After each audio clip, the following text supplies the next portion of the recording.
ഈ ലോക ജീവിതം നമ്മൾ കരുതുന്നത് പോലെ സ്ഥിരമായ ഒന്നല്ല. ഇത് ഒരു ചെറിയ യാത്ര മാത്രമാണ്, ഒരു പരീക്ഷയാണ്. ഒരു ദിവസം ഈ ലോകം അവസാനിക്കും. ആ ദിവസം ഓരോ മനുഷ്യനും അള്ളാഹുവിന്റെ മുമ്പിൽ നിൽക്കേണ്ടി വരും. ആ ദിവസം ആരും രക്ഷപ്പെടാൻ കഴിയില്ല. പദവിയോ സമ്പത്തോ ബന്ധങ്ങളോ ഒന്നും നമ്മളെ സഹായിക്കില്ല. അതായത് നമ്മുടെ ജീവിതത്തിലെ ഏറ്റവും പ്രധാനപ്പെട്ട ദിനം, മഹ്ശറ ദിനം. മഹ്ശറ ദിനം എന്ന് പറയുന്നത് ലോകം അവസാനിച്ചതിനു ശേഷം എല്ലാ മനുഷ്യരും ഒന്നിച്ചു കൂട്ടപ്പെടുന്ന ദിവസമാണ്. ആ ദിവസത്തിൽ ആർക്കും മറഞ്ഞിരിക്കാനാവില്ല. രാജാവും ദരിദ്രനും ഒരുപോലെയാണ്. ആരുടെയും സഹായം ഉണ്ടാവില്ല. ഒരാൾക്ക് സ്വന്തം പ്രവർത്തികളാണ് രക്ഷയായിട്ടുണ്ടാവുക. കൂരാകൂരിട്ടിൽ ഒറ്റയ്ക്ക് ഖബറിന്റെ ഉള്ളിൽ കാലങ്ങളോളം നമ്മൾ കിടക്കും. ഇസ്രാഫീൽ അലൈഹിസ്സലാം രണ്ടാമത്തെ സൂർ ഓതുമ്പോൾ പ്രാണവായുവിനായി നമ്മൾ തല ഉയർത്തി നോക്കും. മണ്ണിൽ നിന്ന് കോടാനുകോടി ജനങ്ങൾ ഉയർത്തെഴുന്നേൽക്കും. നമ്മുടെ മാതാപിതാക്കൾ, മക്കൾ, നമ്മുടെ ബന്ധുക്കൾ, കൂട്ടുകാർ എല്ലാവരുമുണ്ട്. പക്ഷെ അവർക്ക് ഒന്നും നമ്മളെ അറിയില്ല. നമ്മുടെ മക്കൾ ഭയന്നുകൊണ്ട് കരയും. പക്ഷെ അവരെ അടുത്തേക്ക് പോകാനോ അവരെ ഒന്ന് എടുക്കാനോ നമുക്ക് സാധിക്കുന്നില്ല. എല്ലാവരും അവരുടെ വിധിയെക്കുറിച്ചാണ് ഭയപ്പെടുന്നത്. ആകാശം ചുവന്നിരിക്കുന്നു. എല്ലാവരും അള്ളാഹുവിന്റെ വിധിക്കായി ഒത്തുകൂടിയിരിക്കുന്നു. നമ്മുടെ കയ്യിൽ നമ്മൾ അഹങ്കരിച്ചു കൊണ്ടുവന്ന പണമോ സമ്പത്തോ കാറോ വീടോ ഒന്നുമില്ല. അള്ളാഹുവിന്റെ കോടതിയിൽ മനുഷ്യന്മാരെല്ലാം നഗ്നരായി നിൽക്കേണ്ടി വരും. നബി സല്ലല്ലാഹു അലൈഹി വസല്ലം പറഞ്ഞു, ആ സമയത്ത് പുരുഷന്മാരും സ്ത്രീകളും ഒരുമിച്ചായിരിക്കും. എന്നാൽ ഓരോരുത്തരും ചെയ്ത തെറ്റിന്റെ ഭയം കാരണം അങ്ങോട്ടും ഇങ്ങോട്ടും നോക്കാൻ പോലും കഴിയില്ല. അതുകൊണ്ട് നഗ്നതയിൽ ആർക്കും ലജ്ജിക്കേണ്ടി വരില്ല. സൂര്യൻ തലക്ക് വളരെ അടുത്തായിരിക്കും. ചുട്ടുപഴുത്ത ചൂട്, കാലുകൾ പൊള്ളുന്നു. എല്ലാവരും മൈതാനത്തിൽ കൂടി നിൽക്കുന്നു. മരങ്ങളില്ല, ഒരു തെരി തണൽ പോലുമില്ല. ഭക്ഷണമോ വെള്ളമോ ഇല്ല. നമ്മൾ വിശപ്പും ദാഹവും അടക്കാനാവാതെ തളർന്നു വീഴും. മനുഷ്യർ സ്വന്തം പാപത്തിന്റെ അടിസ്ഥാനത്തിൽ വിയർപ്പിൽ മുങ്ങും. ചിലർ കാൽ വരെ, ചിലർ നെഞ്ചുവരെ, ചിലർ മുഴുവൻ വിയർപ്പിൽ മുങ്ങും. അന്ന് ഉമ്മാക്ക് സ്വന്തം മകനെ പോലും നോക്കാൻ സമയം ഉണ്ടാവില്ല. മലക്കുകൾ ആകാശത്തു നിന്നും ഇറങ്ങി വരും. മനുഷ്യന്മാർ മാത്രമല്ല, മൃഗങ്ങളും അവിടെ അള്ളാഹുവിന്റെ മുന്നിൽ ഹാജരാകും. സൂര്യൻ ജ്വലിച്ചു നിൽക്കുന്നു. ചുട്ടുപഴുത്ത ചൂട്. മനുഷ്യന്മാർ അവർ ചെയ്ത പാപങ്ങൾക്കനുസരിച്ച് വിയർത്ത് ഒലിച്ചുകൊണ്ടിരിക്കും. ഒരു നിമിഷം ചൂട് സഹിക്കാനാവാതെ മരിക്കാൻ തോന്നും. എന്നാൽ പിന്നെ അവർക്ക് മരണമില്ല. അള്ളാഹുവിനെ അനുസരിക്കാത്തവർ, നിസ്കരിക്കാത്തവർ, പരദൂഷണം പറഞ്ഞവർ, മാതാപിതാക്കളോട് നന്ദികേട് കാണിച്ചവർ എല്ലാവരും ചുട്ടുപഴുത്ത ചൂടിൽ കുറെ കാലം നിൽക്കേണ്ടി വരും. ഒരു തുള്ളി ദാഹജലത്തിനായി കൊതിക്കും. എന്നാൽ വെള്ളം തരാൻ പോലും അവിടെ ആരും ഉണ്ടാവില്ല. എല്ലായിടത്തും വിയർപ്പിന്റെയും രക്തത്തിന്റെയും മണം. ജീവിച്ചിരിക്കുമ്പോൾ നമ്മൾ അള്ളാഹുവിനെ അനുസരിച്ചെങ്കിൽ, ഒരു നന്മ ചെയ്തിരുന്നെങ്കിൽ എന്ന് നമ്മൾ ഓർത്ത് സങ്കടപ്പെടും.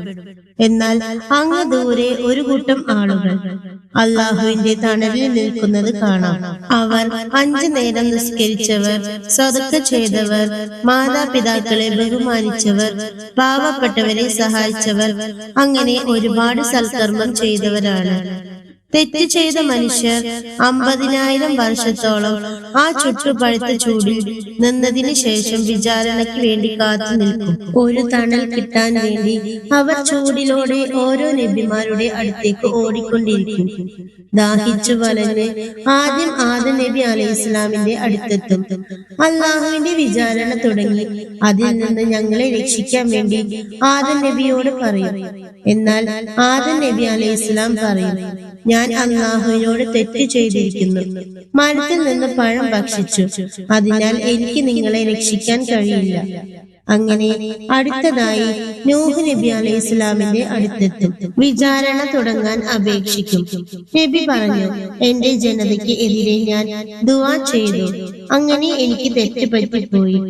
എനിക്ക് നിങ്ങളെ രക്ഷിക്കാൻ കഴിയില്ല. അതിനുശേഷം ഇബ്രാഹിം നബി അലൈഹി ഇസ്ലാമിന്റെ അടുത്തെത്തും. പക്ഷെ ഇബ്രാഹിം നബിക്കും അതിന് കഴിയില്ല എന്ന് പറയും. അതിനുശേഷം മൂസ നബി അലൈഹി ഇസ്ലാമിന്റെ അടുത്തെത്തും. മൂസ നബി അലൈഹി ഇസ്ലാം പറഞ്ഞു, അറിയാതെ സംഭവിച്ചതാണെങ്കിലും ഞാൻ ഒരാളെ വധിച്ചു പോയി. നിങ്ങളെ രക്ഷിക്കാൻ എനിക്ക് കഴിയില്ല.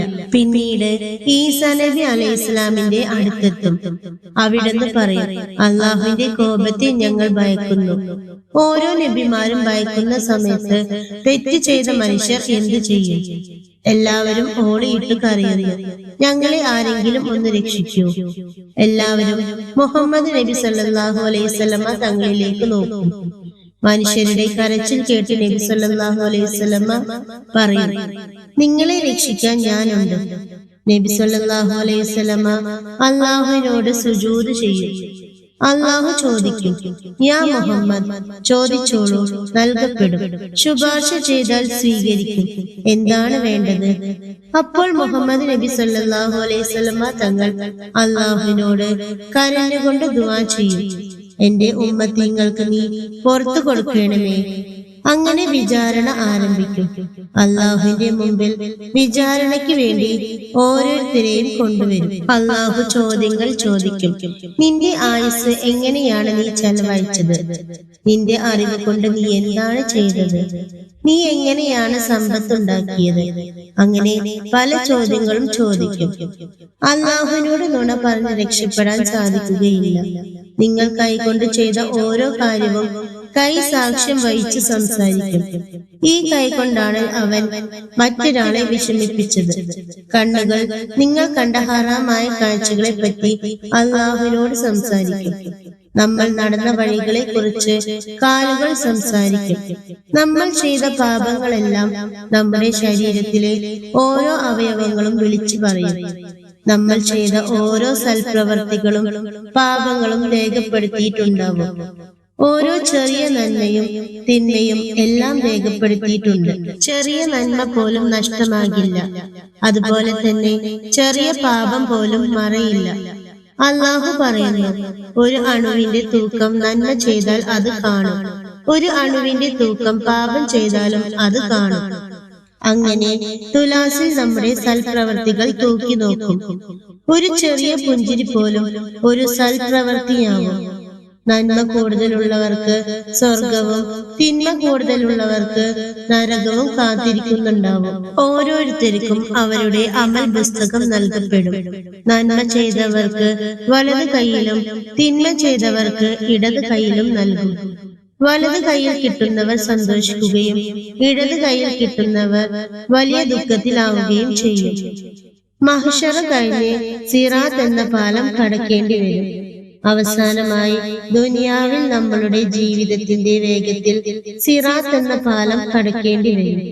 വാളിനേക്കാൾ മൂർച്ചയും മുടിനാരി ഇഴയേക്കാൾ കനം കുറഞ്ഞതുമായ സിറാത്ത് എന്ന പാലം. താഴെ നരകത്തിലെ ആളിക്കത്തുന്ന തീ.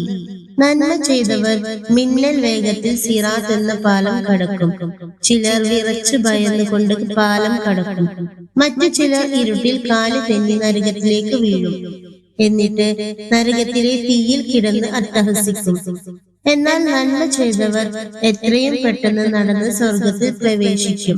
നബി സല്ലല്ലാഹു അലൈഹി വസല്ലമ പറഞ്ഞു, ചിലർക്ക് മഹ്ശറയുടെ കഠിനതയിൽ നിന്ന് രക്ഷ ലഭിക്കും. അള്ളാഹുവിനെ ഭയന്ന് ജീവിച്ചവർ, സ്വതക്ക കൊടുത്തവർ, നന്മയിൽ സ്ഥിരത പുലർത്തിയവർ, ഹൃദയം ശുദ്ധമായവർ, അവർക്ക് അള്ളാഹുവിന്റെ നിഴൽ ലഭിക്കും. ഈ ലോകം നമുക്ക് സ്ഥിരതയുള്ളതല്ല. ഇത് ഒരു താൽക്കാലിക യാത്ര മാത്രമാണ്. നമ്മൾ ചിരിച്ചും സന്തോഷിച്ചും ജീവിക്കുന്ന ഈ ജീവിതം ഒരു ദിവസം അവസാനിക്കും. അതിനുശേഷം നമുക്ക് മുന്നിൽ കാത്തിരിക്കുകയാണ് മഹ്ശറ ദിനം. ആ ദിവസം നമ്മുടെ സമ്പത്തും പദവിയും നമ്മളെ രക്ഷിക്കില്ല. നമ്മുടെ പ്രവർത്തികളാണ് നമ്മളെ രക്ഷിക്കുക. അതുകൊണ്ട് ഇന്ന് തന്നെ നമുക്ക് നമ്മുടെ ജീവിതം തിരുത്താം. നിസ്കാരം കൃത്യമായി പാലിക്കാം. പാപങ്ങളിൽ നിന്ന് വിട്ടൊഴിയാം. നല്ല പ്രവർത്തികൾ വർദ്ധിപ്പിക്കാം. അല്ലാഹുവിനോട് ക്ഷമ ചോദിക്കാം. മഹ്ശറ ദിനം നമ്മളിൽ നിന്ന് വളരെ ദൂരെയല്ല. അത് എപ്പോൾ വേണമെങ്കിലും സംഭവിക്കാം. അതിനാൽ ആ ദിവസത്തിനായി തയ്യാറാകുന്നത് ഇന്ന് തന്നെ നമുക്ക് ആരംഭിക്കാം. അള്ളാഹു നമ്മളെ എളുപ്പമായി ഹിസാബ് ലഭിക്കുന്നവരാക്കട്ടെ. വലതു കൈയിൽ അമൽ പുസ്തകം ലഭിക്കുന്നവരാക്കട്ടെ. സിറാത്ത് എന്ന പാലം എളുപ്പത്തിൽ കടക്കുന്നവരാക്കട്ടെ. ആമീൻ. എന്റെ ഈ വീഡിയോ നിങ്ങൾക്ക് ഉപകാരപ്രദമായാൽ മറ്റുള്ളവരിലേക്ക് കൂടി ഷെയർ ചെയ്ത് കൊടുക്കുക. ഒപ്പം തന്നെ എന്റെ ചാനൽ സബ്സ്ക്രൈബ് ചെയ്യുക. അസ്സലാമു അലൈക്കും വറഹ്മത്തുള്ളാഹി വബറകാതുഹു.